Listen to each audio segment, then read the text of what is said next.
Welcome back to the Dylan Shea channel. Today we are doing my England 26 man squad. Now this was very tricky. This was incredibly hard. The hardest video I've probably had to do so far. You know, we've done tier lists, which just took a bit of time to figure out where everyone's going to be, but this was very difficult. When it comes to the England squad, for me there's quite a few factors that determine who deserves to be in there. So this is how, in my opinion, you should get into the England squad. For me, it's about talent, how talented a player is, of course, game time they've been getting recently, performances on the pitch for their clubs, a little bit of England maybe, but more so for their clubs. Fitness as well is a huge one. Obviously, you cannot go, to me, if you're 75%. For me, you have to be 100% ready for the World Cup if you're going to go, especially for England, where there's so many positions, so much depth, that if you're not 75% or 100%, someone else can come in for you. And also the other one is consistency. I think consistency is absolutely massive when it comes to being in the England squad. For me, the biggest thing is being reliable. If you're not reliable at a World Cup, where you need to be about, how many games is it? It's around about 9 or 10, is it? You have to be reliable. You have to be consistent. To me, you can't afford someone who's unreliable. The thing that's difficult is these things cancel each other out. I think you know who we're talking about. Well, some players, when I say talent, but performances haven't matched up to that talent, or performances haven't matched to someone who's less talented, but performing on a much better scale at the moment. Someone who's also getting more game time, someone who's actually fit as well, has to be in this team. I'm going to go across, so the keepers first, then defenders, midfielders, and forwards. First, let's look at the keepers that I considered.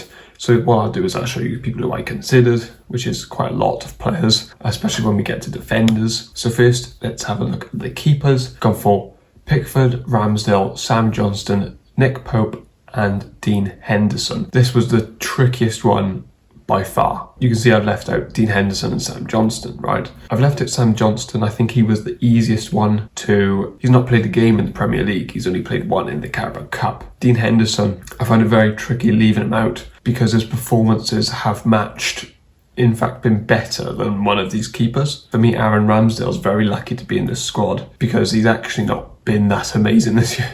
He's been good, but on the ball, he's had moments where he's looked great. He's got the highest, accurate passes out of these keepers. He's in the 60%, but we know how good he is, usually on the ball. But there's been a few mistakes this year where he's been caught lacking and been caught out a few times. So I think he's a bit lucky to be in this squad. I think if it carries on, Dean Henderson will be in the next squad. I just want to see more consistency from Dean Henderson. Can he do it for a longer period than a few months? But Aaron Ramsdale's in. He will be the third keeper. Nick Pope, I think, has been amazing for Burnley and Newcastle. I think now we're starting to appreciate him more at Newcastle because they're fighting for top 4 spaces. He's got the most clean sheets in the league. He's got 6, which is massive. But yeah, I think Nick Pope's been very good, deserving it to be in the squad.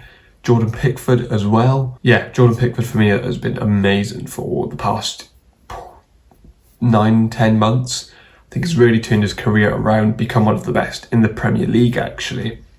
Some of his saves are just unreal. He even had a good game a few days ago against, was it Fulham? I thought he was insane. Now, there is a mistake here or there, but I think it's become less likely that he's going to make one. And I think he's really stepped up in his career now, and I think he's the number one for England, in my opinion. Let's have a look at the defenders. Now, these are all of the defenders that I considered. Now, this was tough as well. And you are the ones that I have picked. Now, you can see that Chilwell is highlighted. I did this before he got injured last night, so I would have to take him out if he can't play in the World Cup. And I'd have to put, I think Aaron Cresswell would have to be in for him. I would have said Sessegnon, but there's still parts of Sessegnon's game that I think needs improving. I think he's still on the ball. He's still a bit shy sometimes. He's not still fully confident, despite improving a lot under Antonio Conte. You can see I've put Mark Guehi in. I think Guehi, the thing I've done with England is I like 3 at the back and the 4 at the back. So what I've done is try to accommodate them both. So you've got full-backs, you've got plenty of centre-backs. Someone like Kyle Walker, who can play both perfectly. You can see I've put in Luke Shaw. He will be now the starting left back, I guess, for England. But when it comes to the right back position, let's think of that. I've gone for Trent Alexander-Arnold and Kieran Trippier, and Kyle Walker. Kyle Walker's more for that right centre back role. Kieran Trippier and Trent. Now Trent has all the talent in the world. If Reece James was fit, Trent wouldn't be in my team because of his performances. The talent, to me, I think he will be the greatest Premier League right back of all time. His performances, they are better than Kyle Walker and Gary Neville in terms of in terms of all time in the Premier League. But he's not done it for long enough, and he's had a dip now. It will be interesting to see if he can, get back to the level that he was. The one thing I'd like to see is him in a back three for England. Him being the wing back. I don't think we've seen that yet. I think it would be interesting to see it because we all criticise his defensive abilities, rightly so this season, especially. But if he has Kyle Walker supporting that right centre back role for him, and someone like a Declan Rice in front of him or behind him, I think he can thrive in that wing-back role. And Kieran Trippier, for me, it's been the best right-back this season. I think since he's come back into the Premier League, he's actually been the best right-back overall. I think he's been amazing. Brings that set-piece quality as well. When it comes to the centre-backs, you can see I've chose Dyer. I think Dyer is perfect for that middle centre-back role. I think he's grown a lot under Conte, despite recent form. I think he's fallen off a little bit. But I still think for that middle centre-back, he will be there. John Stones is England's best centre-back, can play in a back two as well.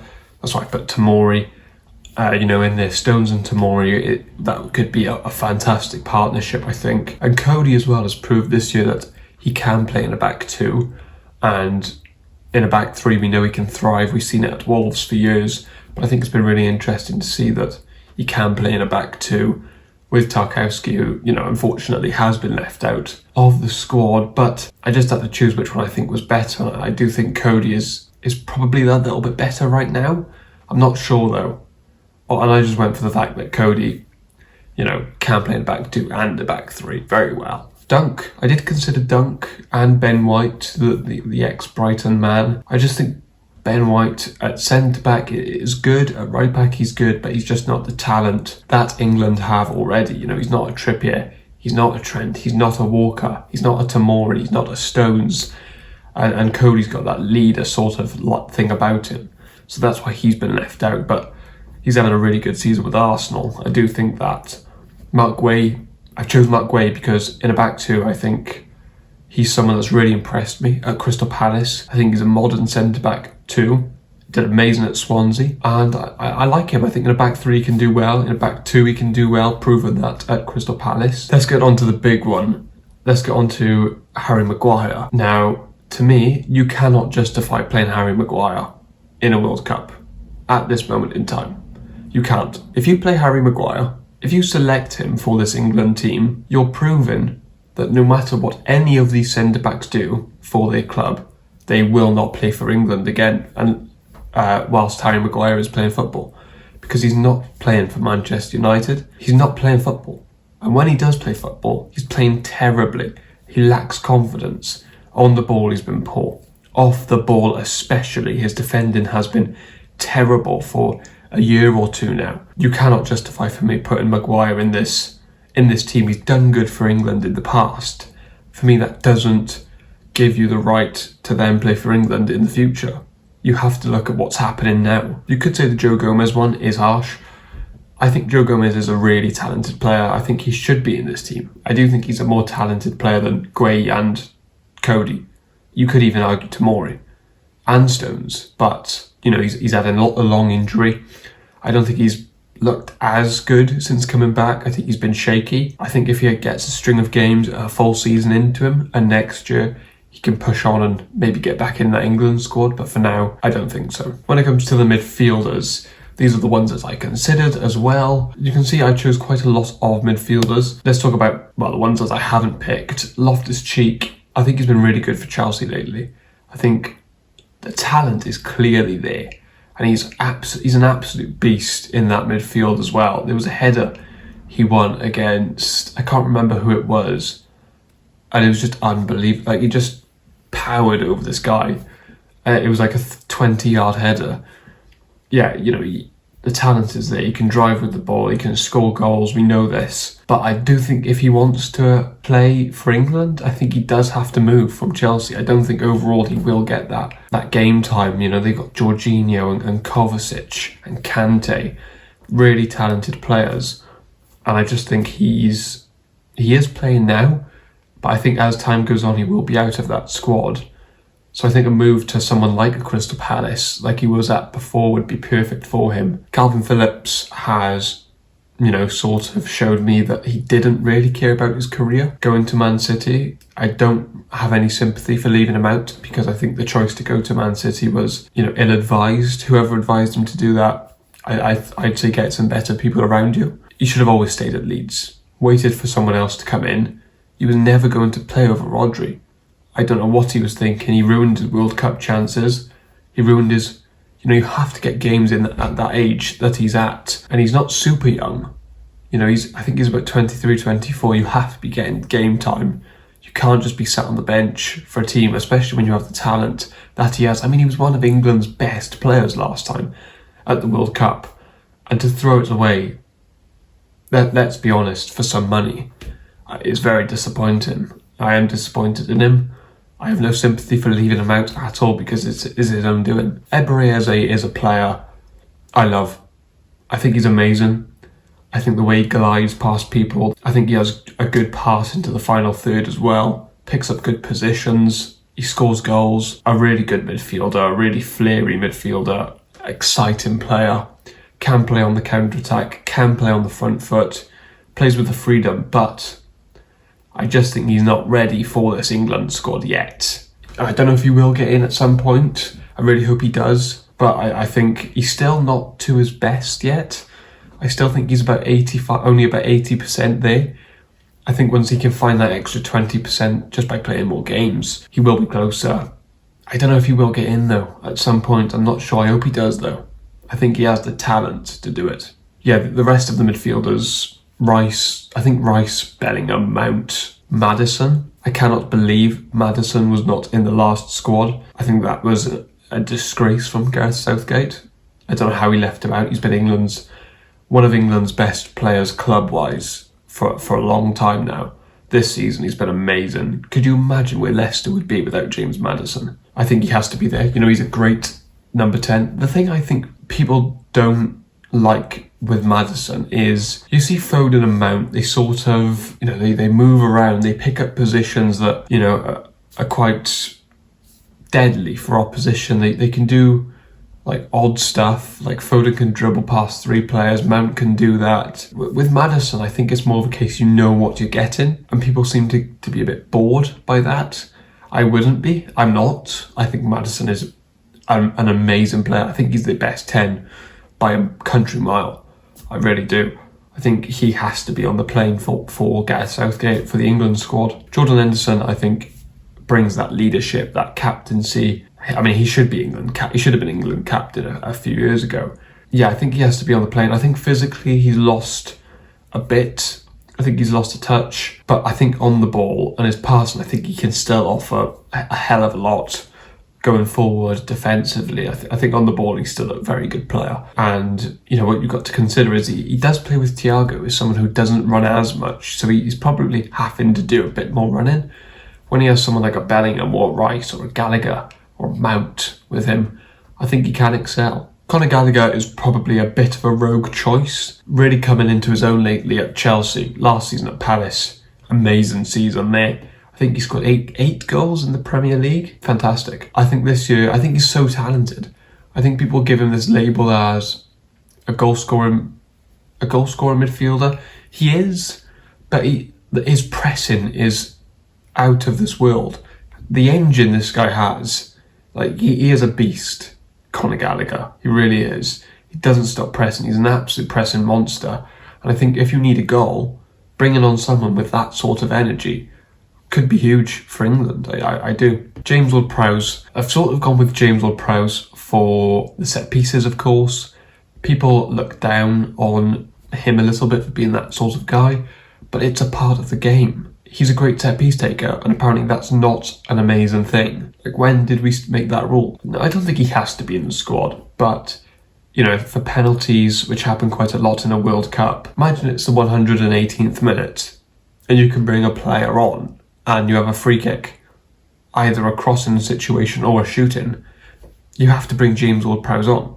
You have the best free kick taker, maybe ever, you know, available. I think that's a great thing to have for England, so that's why he's in my squad. For my attackers, you can see that I haven't actually gone for that many players. There's 1, 2, 3, 4, 5, 6. There's 6 options going forward. 4 wingers, 2 strikers. I think some people would have 3 strikers. I think that's a bit much. I don't think you should have 3 strikers going into a World Cup. And plus, if you're really struggling, you got the option of putting Sterling or Foden up front. I think Kane, Saka, Sterling, Foden are definitely ones that would be in. I think this is actually Foden's maybe only second time fully deserving it. I think a lot of the time he's just been put in because he plays for Man City and he has all the talent in the world. But I think for maybe the second time I've seen, his performances, his consistency, game time have actually matched to deserve to be in that England squad, in my opinion. When it comes to Grealish, I went with Grealish because same thing with sort of the James Ward-Prowse, you know, you want to bring a player on, or the Gallagher thing. Bring a player on, he's going to cause a bit of chaos probably. If a team's playing really deep, he can beat a man, and you know that's why he's on for me. We saw at the Euros what he did against who was the team? I can't remember the team, but he came on and did really well and got 2 assists, I think. Ivan Toney, I chose him over Tammy Abraham because I just think right now Toney is a little bit better, and Callum Wilson was the one that was super close.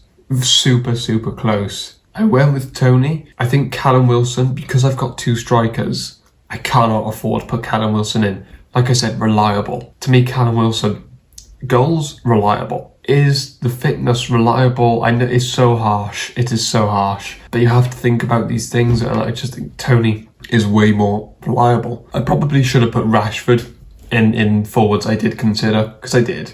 I just sort of forgot to put him in, I guess. I think his performances the last year, it's only the last 5 games he's been better. And even then, he's not world class, or you know, nowhere near, I don't think. So I think he still has a long way to go to be in this team. Same with Sancho. You know, I think, no, he's not performing well enough in that Man United team, in my opinion. Bowen, I think Bowen was, at the end of last season, would have been close. I think now he has slipped off a little bit. You know, I think that is due to West Ham being poor as well this season, or at the start of the season anyway. And Harvey Barnes, I do think is a exciting player. I think has a lot to give, especially for Leicester, but I think for England, probably not there. You know, he's not going to get there over Sterling or a Grealish or, you know, a Foden. He's just not there. But yeah, a good player nonetheless. As we've gone through every position, you can now see the full squad. And yeah, this is it. I know Tony's name is a bit to the right. I don't know why that's happened. But yeah, you can see the 3 keepers are Ramsdale, Pickford and Nick Pope, which was a tough one to leave out Dean Henderson. We have Kyle Walker, Trent, Trippier, looking at the right back positions, Gueye, Tomori, John Stones, Connor Cody and Eric Dyer occupying the centre-back positions, and Luke Shaw and Ben Chilwell. Now, if Ben Chilwell is injured, which I think he is, then of course it will be Aaron Cresswell for me taking his place. In midfield, we have 7 midfielders in total.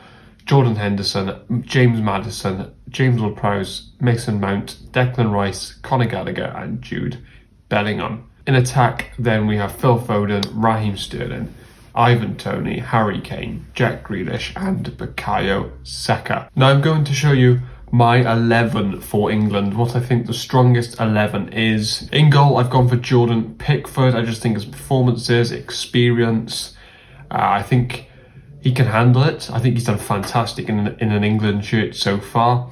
Plus his Everton form, I think he deserves it. And I remember the save he made against Colombia a few years ago. And it was like, it's one of the best saves I've ever seen.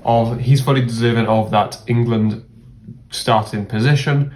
Right back, I've gone for Kieran Trippier. I just think Trent has so much more talent than Trippier. I think Trent's one of the most talented fullbacks I've ever seen. Probably there or thereabouts with Dani Alves.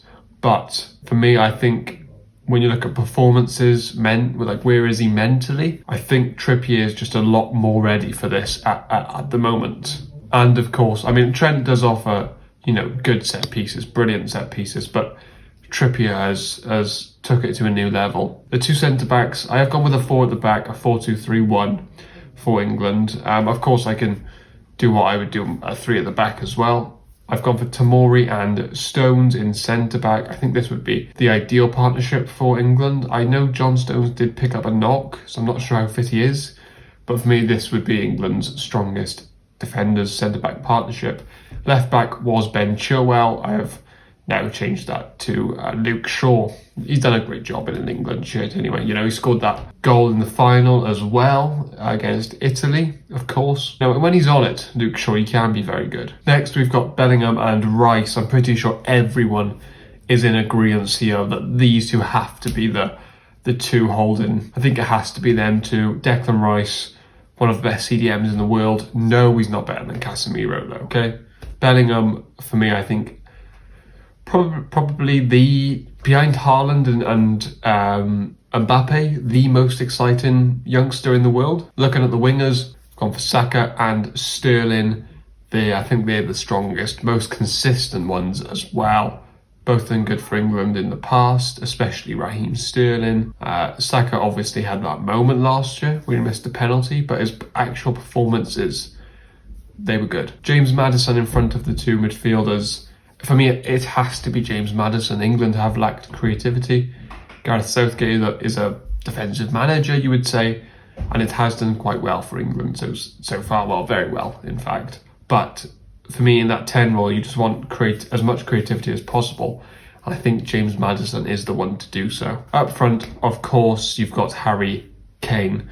England captain, one of the best strikers in the world. Everyone has Kane up front. You look at the bench then, you can bring on Trent in that right-hand side if you are struggling, just for maybe that bit more creativity. You can bring in a Mason Mount, a Gallagher, for energy. If a game you're struggling and you need, a bit of control, I think you can bring Jordan Henderson on for that. If you need a late winner or if you have a few set pieces that you go in for, you can bring on James Ward-Prowse. If a team is playing a deep block, you can play Grealish.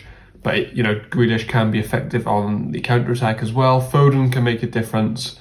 I can't see someone taking off Harry Kane, but Tony is there if you need him. If you want to go to like a 4-2-4, to play two strikers up front, then you could do so. When you have someone as successful as Ivan Toney with penalties, who has probably a 98% success penalty ratio or something, you're in good hands there. I think Tony's a massive benefit for that as well. In a 3-4-3, you can see it's just the same thing. I've just put Eric Dyer in the middle of those centre-backs, and that's the only difference. Maddison out, of course, because you lose one midfielder. There's only two midfielders, so they're going to have to do a lot more running. This is the team that I would have. The same for 3. Pickford. The thing is, you're occupying your wing-backs more. I'd like to see Trent, like I said, in this system, but I just think Kieran Trippier mentally right now is in a better place than Trent Alexander-Arnold. If you disagree with any of my picks, let me know. Let me know your England team as well. Anyone you would change in mine. If you have enjoyed the video as well, give it a like and subscribe if you are new for more videos. And thank you for watching.